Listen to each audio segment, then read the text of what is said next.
Gjatë një interviste, Linda Ray i rrëfeu pjesën më të ndjeshme të jetës së saj dhe mënyrën se si ka rindërtuar marrëdhëniet me familjen pas një periudhe të gjatë shkëputjeje. Ajo tregoi se ka qenë vetë ajo që ka bërë hapin e parë, jo prit detyrimit, por sepse kuptoi se pa përpjekje nga ana e saj, raporti do të kishte mbetur gjithmonë i prishur. Unë kam arritur t'i kuptoj ata, jo ata mua.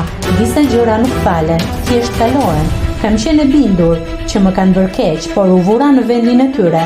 Edhe mua më është dashur kohë të kuptoj veten. Imagjino nënën time që nuk e ka pasur të lehtë jetën, tha Linda.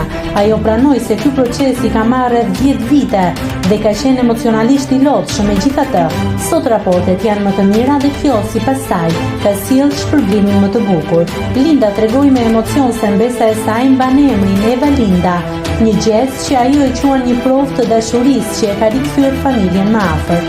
Fundja, dashuria është ajo që na mban. Familja nuk është vetëm emri, tezja apo halla, janë lidhjet e zemrës që vlejnë, shtoi ajo. Nëse klikoni mbi butonin subscribe, do t'ju shfaqen të gjitha publikimet tona. Ju ftoj t'i bëni subscribe kanalit, të pëlqeni videot dhe të lini komentin tuaj.